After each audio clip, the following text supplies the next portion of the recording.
Hello, everybody. Hola, Lucas. Bienvenido. Bienvenidos. Welcome. Thank you for being here today with us for our activism talks with neighborhood heroes of Tulum that are really making a difference as we respond to this COVID emergency. We've had the fortune to have some local initiatives blossoming here in Tulum that are doing an amazing work for our town, helping the people that have lost their jobs, helping the people that have become homeless or that have become that don't have any enough to eat. So we are very lucky that we have people like these neighborhood heroes, and one of these amazing people is Lucas DURÁN. He's here to speak to us about this very special initiative in Tulum, in one of the most vulnerable neighborhoods. So muchas gracias. Thank you for being here with us. So you can tell us more about this beautiful initiative, Unidos Tulum. Tell us more or tell us a little bit about yourself first. Where are you from? Okay, I am from Argentina, Buenos Aires. I have been traveling for 2 years, but the last year I have been here in Tulum, Mexico. So I am one person, but in Unidos we are like 70 people. So I will try to explain what we are doing. And like you said before, we opened 3 dinners, community dinners. We try to give food to the people. So we started 2 months ago, 66 days today, when the COVID arrived here in Mexico. So Lucas is part of this network. Unidos Tulum is an initiative that focuses in 3 main things, right? Unidos Tulum helps to give meals to people that need it. They also help people to reunite with their families, people that are not from here and that have been left out with anything. So they help them come back to their states or their countries where they're from. And also the other project is the urban gardens, the urban community gardens. So but right now you are in the project that focuses in food, isn't it right? Yes, I focus with it. Yeah. Okay. And I could add one more that is now with animals too, with dogs. For example, yesterday we have the opportunity to rescue a turtle that was living there in the invasion. So we are trying to teach to the children and the adults too that they have animals sometimes living with them that they can't stay eat. So they have like a turtle there in a house in a small place living. So we try to help animals too, and dogs that live in the neighborhood. Okay. So just so everybody understands, so Unidos Community Kitchen is in town, but then from this kitchen, the food is taken to different locations in town so that the people can come and get it. Is that right? So at the moment, there's about 400 or 500 meals being served every day from this community kitchen in town? Yes. Okay, so 400 or 500 meals served daily to the people that need it the most. So one of the locations where the food is taken is in this place called La Invasión in Aldea Sama. And so Lucas is one of the volunteers there who is leading this project, right? So tell us a bit more, because so that people understand what this is about. You know, how do you where are you in the neighborhood? What kind of people live there? What kind of meals do you serve for them? And Okay. So yes, the invasion is a neighborhood here in Tulum with less resources. So we try to help them with food. It's vegan food because the chefs that work with us have this idea to give vegan food. So we serve there rice, beans, different kind of food, really delicious too. I think that we change, and it's important, we change our diet too.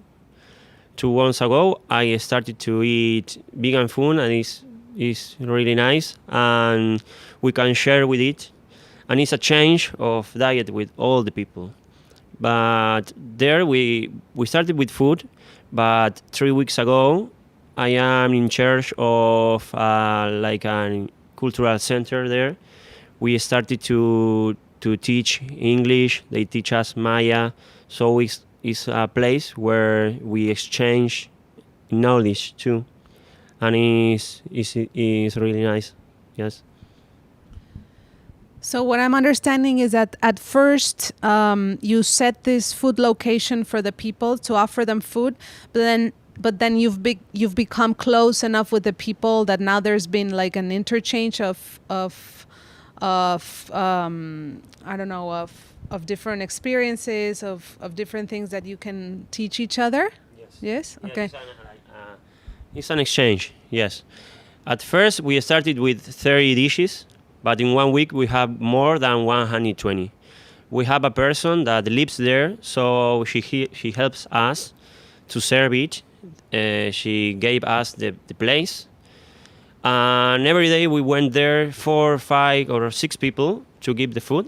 And I want to say that these people, like me, like you, like each one that want to participate, are from other profession. Maybe nobody knows cook, nobody nobody maybe wasn't there before in the invasion, but they want to help. So we feel that we have time, and we wanted to change something. When we arrive there to the invasion, the people say thanks for thinking in us. Nobody was here before to help, and I think that when you arrive, they think that you will give them something, but they had to give you something you.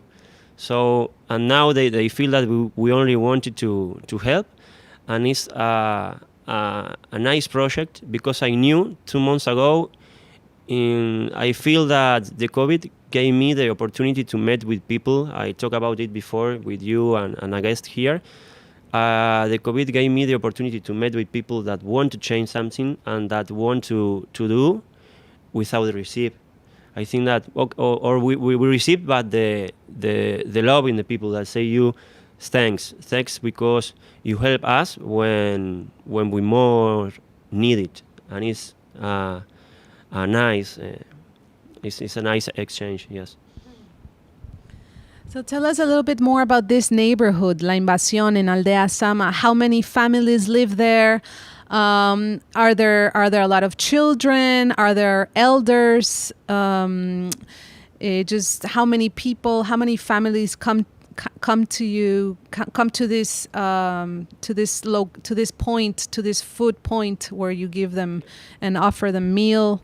Do the people have to have mouth guards? Are you guys being precautious with the sanitary issues? Yes, we have the sanitary issues too. I think that there is the biggest invasion here in Tulum. They live more than 3,000 people, families. All of them, I think that mostly come from Chiapas, the south. I think that they are farmers, 80% farmers from Chiapas, from Tabasco, that arrive here in Tulum trying to find the opportunity to work. The men work in the constructors, and maybe the mothers working in restaurant, hotels on. But there are a lot of people there. It's really big, the place. We are trying to do an exchange with children and mothers. Now we will do a community garden too inside. Yesterday we were talking about it with the people. So we want that the project grow up more and more inside. We found the opportunity and we want to get it. So is a good place to realize different projects. Yeah. Okay.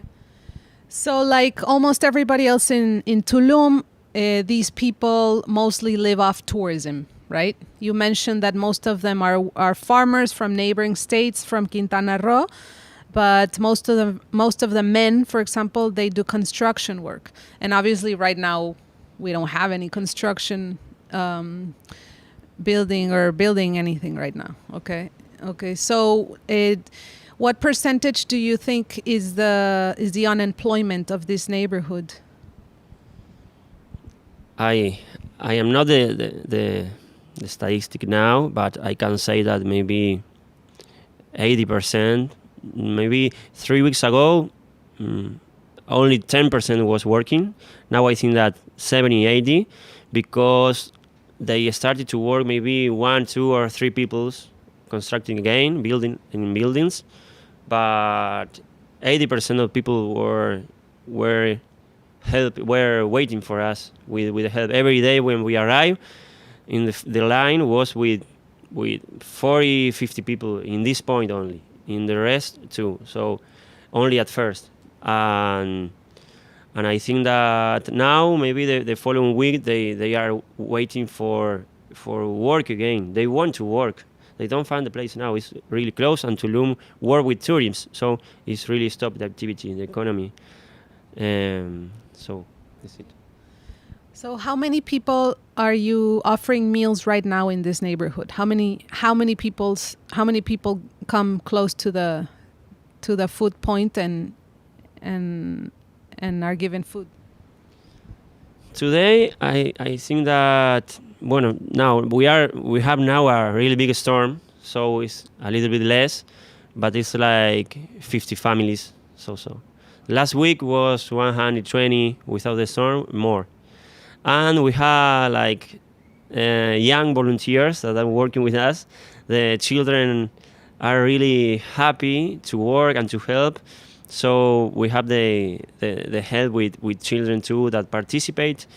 We are helping English. They are helping us Maya, and now they are like the most important people that are helping us in the invasion are the children. Yeah. Yes. So how do the kids get involved in the project? Like what are their tasks? What do they help with? These kids are obviously not going to school. Do you know if they normally go to school or they're kids that do not even go to school? When I talk with the mother, sometimes they tell me that they have children that have never gone to school. Sometimes they don't know right. They only speak Spanish, maybe a little bit. Sometimes they don't speak neither, because they are from the south of Mexico, so they speak Maya. But we say Maya, but they have like a lot of languages inside. So Maya is one language, but inside has like 60. I don't know how many different kind of languages, or maybe another word. But do you understand me? So they are trying to write now in Spanish, or we are trying to help them, and we try to teach to the rest English to have more opportunities to work in the future. It's the same with the mothers, and they like the activities because we teach them. But we do, for example, we have yoga class now in Innovation 2 on Thursday with a teacher. We have on Friday, they teach music, so they participate with us too. And on Friday we see birds, so we have tourist guides working with us that they don't have work now, but they teach to the children what animals they see, how can to protect it, what do they eat. So it's nice the exchange. And in this opportunity was where grow up the opportunity with the turtle to protect it. So these activities that you're offering for the kids, let's say workshops, no, Yes. with the kids, English workshops, nature gazing or bird gazing workshops, and you mentioned art workshops, I think, as well. So you integrated these activities after you made the connection with the neighborhood, I'm guessing. Like at first it was only the food, and then you started with the workshops. Yes. We see the opportunity. So now we are trying to invite people that want to participate. Maybe we have volunteers that are teachers, another one that are yoga teachers, for example, and everyone that want to participate and want to help, they can do with food, but they can do it with knowledge too. And now, like I said before, we will do the the community garden inside. So if someone wants to participate, we invite it. It's the same with the neighbors. They want to share the knowledge that they have, but maybe now they know a lot of cultivated plants, but now they are working in buildings. They have another shops, so they let it. But now we are trying to do again together, and I am learning a lot. I am learning a lot. Yes. So when you say that, well, you're just mentioning about the urban garden. So at first it was just food, but now I'm listening urban gardens, workshops for kids. So this sounds more like a long-term project then, because this came up because of the COVID emergency. But are you and the rest of the volunteers planning on continuing this project now that you know the community, now that you know the kids, now that like you guys have made a connection with the neighborhood? So does this mean that you want to continue? Yes. I don't know if all the volunteers want to continue because they are waiting for to work again, and they are waiting for go to their countries. But I know that we have a big group that want to continue with this project. People that other organizations want to do it too. So it's crazy. It sounds crazy, but I always say that we have the opportunity in a moment where nobody contact, nobody met with other one. We find the opportunity to meet with people that maybe need help. So now we want to give more life to this project. Yes, we want to continue with it. So I am trying to invite the people to participate because we want to do it. We want to do it, and we want to open more workshops. Okay. Well, this Papaya Playa project, initiated this support program for the community, and we've been raising funds since at least 2 months ago. To all of the donations we receive go 100% to the local initiatives like Unidos, like this is the community kitchens, the urban gardens, the returning home project. So the plan in the future is to continue it with this support program. So it's gonna be really nice to keep collaborating. I really hope that you guys continue with the project. You have our support, and we would be really glad to see it grow. It's grown so much in 2 months. And I think it's an excellent opportunity that you guys are already doing amazing work in the community, in this neighborhood, in La Invasión. And I think just setting the urban garden and continue with these workshops would be really, really great. Do you have any other ideas, or how do you visualize this project if it continues in maybe, let's say, 6 months? Or do you still plan on being here in Tulum? Yes. I think that we have a dream. We want to open the cultural center inside. We want to have a place to do it. We were talking with the neighbors. They have a place in Invasion that is for all the people that want to use it. So we are trying to go there to do it. Or we have people that would like to build a place there with us. So maybe I hope that in 6 months we will have our own place, because now we are working, but the kitchen is a house of the one volunteer, and the dinners community that we give is in a restaurant or some different place that give us, that we would like to have a place in Tulum where the people know that all time that they need help or all the time that they want to participate, they can go there. So I hope to do it in the future. Well, it's a beautiful initiative. I think one of the opportunities that the COVID gave us here in Tulum, and I'm wondering, and I mean, like, I'm sure everywhere in the world happened this as well, due to the emergency and everything paused. I think we got to know more about the needs that this community has. No, like, for example, this neighborhood. This is a very, very vulnerable neighborhood. The conditions of the people, the conditions of how they live, is very, very, very, very vulnerable. All of this neighborhood has a lot of needs.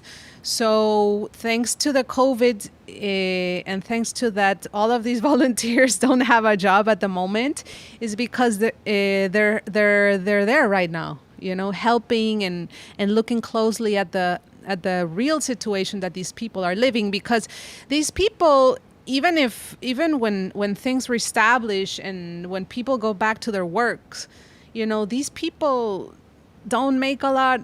These people live day by day. Yes. No, exactly. So this is a neighborhood that now and before and after COVID will need help. This is a neighborhood that we can look and focus on, and this is a way of improving our community.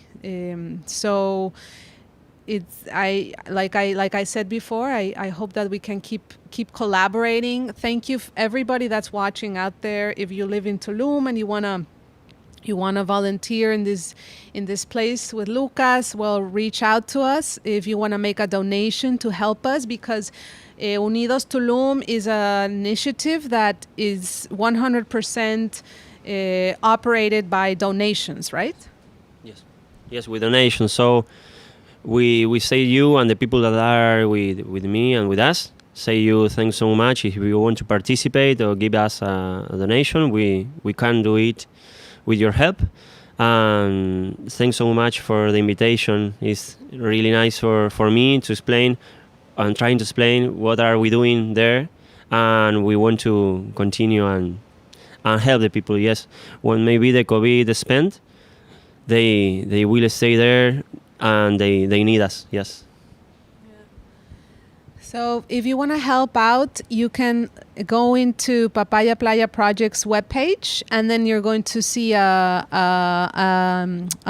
link there where you can go to our donation page and read more about our local initiatives like Unidos. We are supporting a few other initiatives, so you can read more about them and let us know if you have any questions. And we're in this together, so thank you so much for watching, sending light and love to the whole world, to all those initiatives that have blossomed during these very critical times.